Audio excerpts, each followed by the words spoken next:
1970s, President Jimmy Carter commissioned the Global 2000 report. The findings of the report blamed virtually all of the world problems on the population growth of non-white people. The report went on as far as recommending the elimination of at least 2 billion people in third world nations off the face of the earth by the year 2000 in order to restore Western supremacy. Interestingly enough, also in the 70s, the AIDS epidemic broke out, claiming huge amounts of life in third world nations, as well as amongst the growing black and Hispanic population of America. It was said that the virus originated from green monkeys in Africa and was later passed on to the local population through either acts of bestiality or through consuming them as food. From there on, AIDS spread like wildfire across the African continent and later on to the rest of the world, claiming millions of lives. However, the story was just a smokescreen. On June 2nd, 1988, the Los Angeles Times published an article refuting the idea that the human AIDS virus originated from green monkeys. It uncovered evidence that the DNA composition of AIDS was totally inconsistent with that of green monkeys. In fact, it could be proven that the AIDS virus could not be found anywhere in nature and could only have ever survived in the human biological system.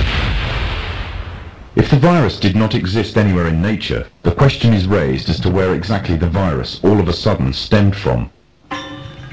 On July 4th, 1984, the New Delhi newspaper in India called The Patriot published an article making the first detailed charges of AIDS as being a counter-biological warfare agent.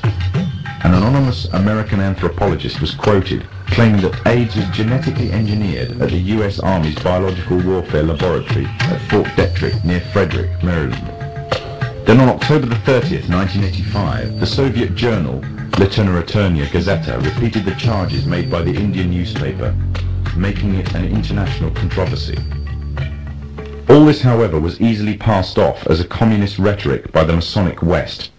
However, on October 26, 1986, the Sunday Express became the first Western newspaper to run a front-page story confirming the findings of the Indian and Soviet newspapers entitled AIDS Made in Lab Shop.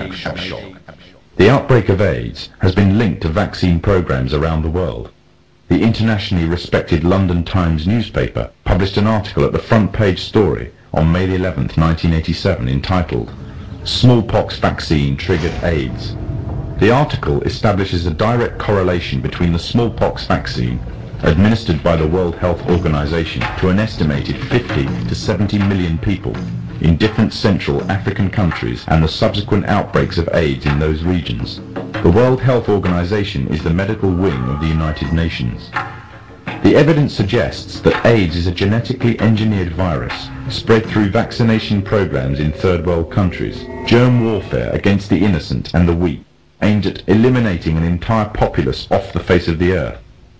AIDS is nothing other than the modern-day final solution, and all of this for the purpose of installing an economic policy that would give complete global domination to the Masonic West. However, for the Freemasons' economic domination on its own is not enough.